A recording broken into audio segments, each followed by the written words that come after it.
हाय हाँ, कैसी हो? Bobby sir, this is Ram Babu. नमस्ते हाँ, ठीक है ठीक है। आप लोग बातें कीजिए, मैं बस अभी आती हूँ। जरा जल्दी आना। Come on my boy, sit. SR के ने तुम्हारे बारे में बताया। मैं उसका गुरु हूँ, बचपन से ही शुरू हूँ। मीडिया में सिर्फ भोंकने से काम नहीं चलता, भेजा यूज करना पड़ता है। भेजा है या कहीं भेज दिया? प्ले कर बच्चे। आखिर वो दिन आज आ ही गया जब जवाहर शिंदे इस राज्य के 19वें मुख्यमंत्री बनने की शपथ लेंगे।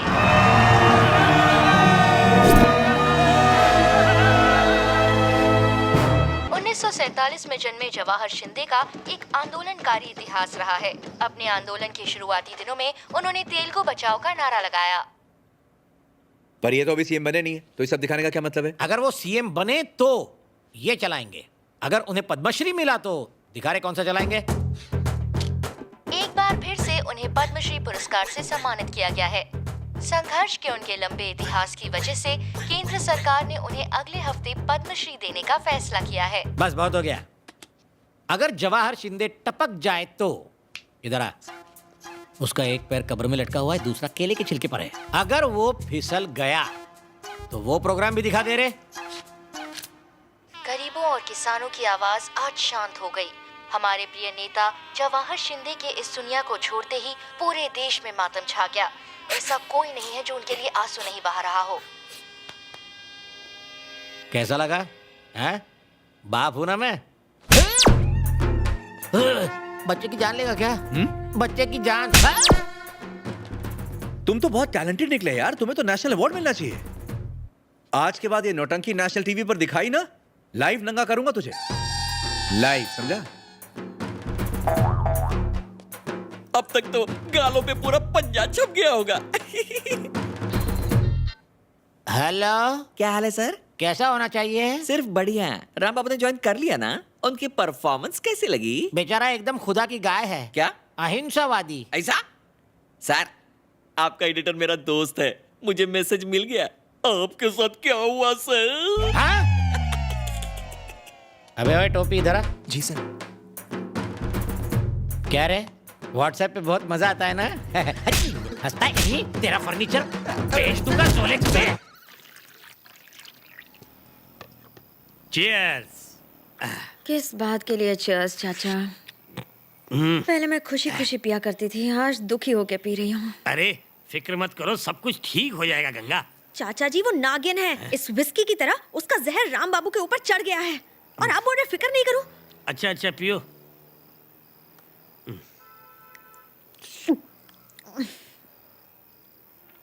एक बात बताइए, मैंने पहले उससे लव किया था ना, तो ये बीच में क्यों आई? विलन वाली हरकत है ना? तुम्हें क्या है ना कि छूट नहीं देनी चाहिए थी। करेक्ट बोला आपने। जब जब हम बाइक पर जाते थे, हम दोनों के बीच में कैमरा किट रख देती थी मैं। उसी की सजा मिल रही है मुझे। सही कहा तुमने। वरना आज हमारा रिश्ता कहाँ पहुँच गया होता। एक काम करो, उससे बात करके फिर से चैनल ज्वाइन कर लो और राम बाबू के साथ रहो। ये क्या कह रहे हो आप? है? गंगा हर दिशा में नहीं बहती। हैं? उस दिशा में तो कभी नहीं। हाँ। नेवर। क्या है कि मैं पीने के बाद ज्यादा ही डूब रहा हूँ। क्या वो इतनी डेंजरस है? सांप है सांप। ओह, औरत के भेष में सेक्सी नागिन। उसका मेकअप, उसकी मैचिंग ड्रेस, उसका लो नेक ब्लाउज, ये सारे हथियार हैं उसके। ओहो। पियो।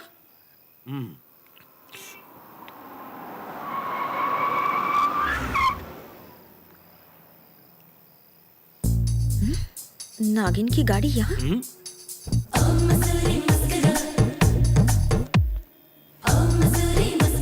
नागिन डसने के मूड में लग रही है। कोबरा भी उसके साथ ही है। डुएट गाने आ रहे हैं। यहाँ बहुत अच्छी चाय मिलती है। पहले आई है? हाँ, हर हफ्ते आती हूँ। चाचा देखो कैसे मटक रही है। It's a different place, right? या वेरी डिफरेंट। यहाँ बैठते हैं। Let's sit. Thank you. Do you like it? हाँ हाँ। चलो आंखों देखा सुनते हैं। आराम से।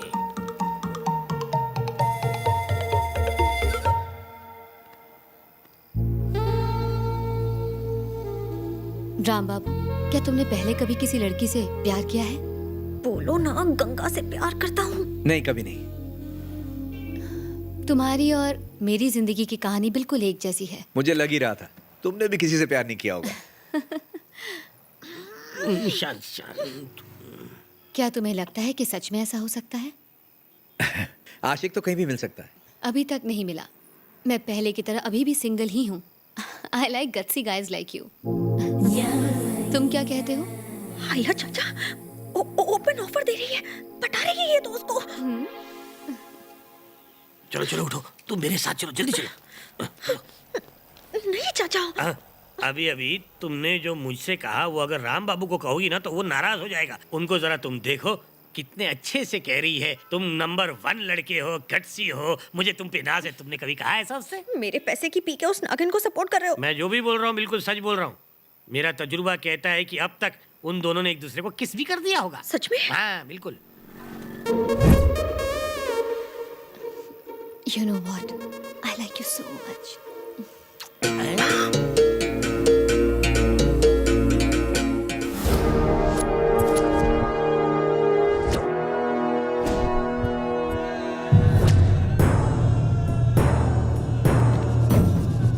टाइम हो गया छोटे सर, लोग इंतजार कर रहे हैं। पी लूं तभी तो बोल पाऊंगा, बाकी बाद में।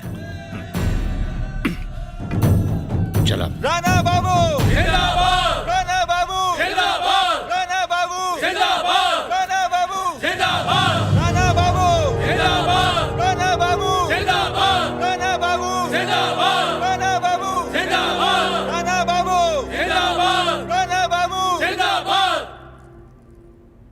आज मुझे पता चल गया कि मेरा जन्म किस लिए हुआ है। अपनी जिंदगी का असली मकसद पता चला। आंखों के सामने ये जन सैलाब देख के मैं समझ गया कि यहाँ के लोग मुझे कितना चाहते हैं। आपकी तरह मैं भी इस पवित्र मिट्टी में खेल के बड़ा हुआ हूं। कसम इस प्रदेश की, मेरा जीवन आपकी सेवा के लिए है।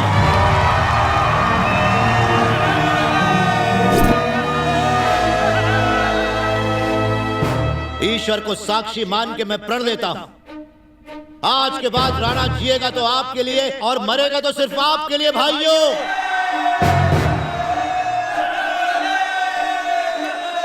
बस आज के बाद ना तो कोई आंसू बहाएगा और ना ही कोई खाली पेट सोएगा।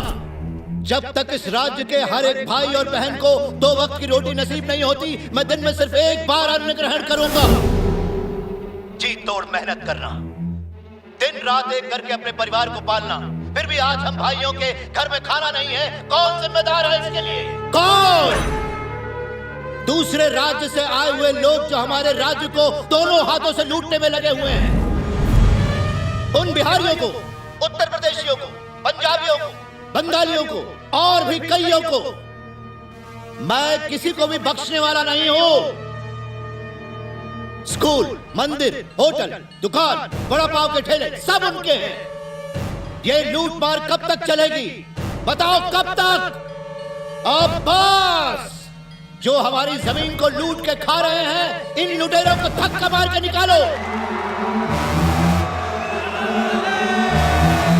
नहीं चाहिए हमें बिहारी टैक्सी वाले, नहीं चाहिए हमें यूपी के सब्जी वाले, नहीं चाहिए हमें पंजाबी ढाबे।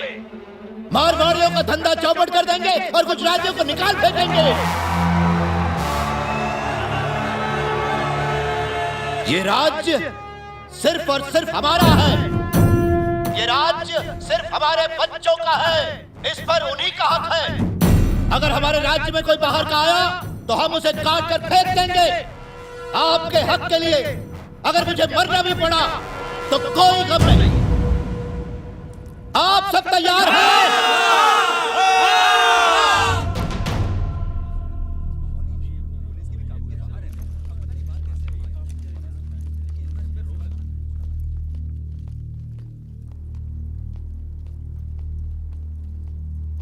नमस्कार सर।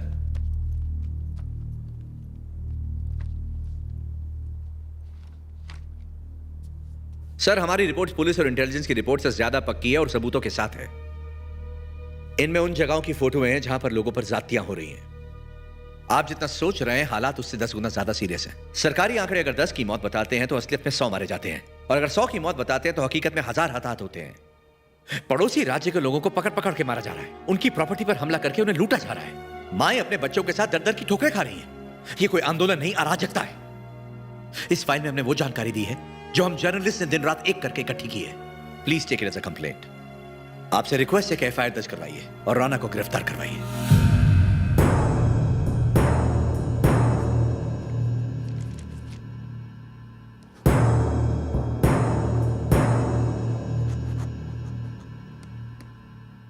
मुबारक हो बेटा, तुम्हारा अरेस्ट वारंट निकल गया। हम लोग मंदिर में 51,000 नारियल चढ़ाएंगे। अब जल्दी से तुम अपने गेस्ट हाउस में पहुंच जाओ। मैं पहले से यही हूँ पापा। तू सीएम बनने वाला है।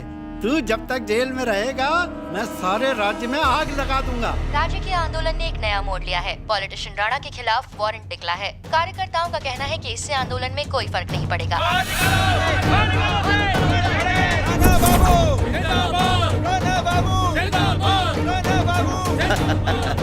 जरा पापा को बोलो। उसको जरा यहाँ भेजना।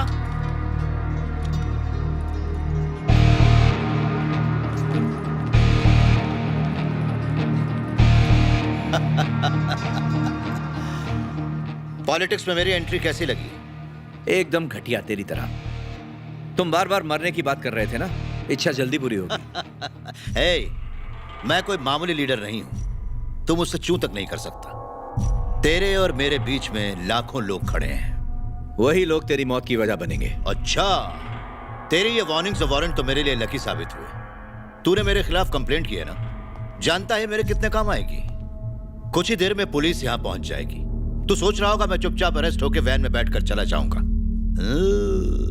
यहां से जेल तक मैं जाऊंगा तो, लेकिन पद यात्रा करते हुए कम से कम 8 घंटे तो लग ही जाएंगे। रास्ते पर लोगों का हुजूम छाया होगा मेरे स्वागत के लिए। सारे राज्य का कारोबार आज मेरी वजह से ठप पड़ जाएगा। टीवी पर, हर न्यूज चैनल पर सिर्फ एक ही एक शख्स छाया होगा। क्या सोच रहा है तू? हाँ, अगर तुम मीडिया वाले मेरे बारे में ना लिखो, मुझे टीवी पर ना दिखाओ तो क्या मैं गायब हो जाऊंगा? अबे तेरे में दम है तो जाके बोल दे कि मुझे टीवी पर ना दिखाएं। अबे नमूने से ज्यादा तुम लोग कुछ नहीं हो। सालों तुम्हारी औकात ही क्या है? तुम सब मेरे रहमो करम पर हो। काफी लंबा भाषण दे रहा है, बाकी का चल के पुलिस स्टेशन में देना। हाँ तो चल।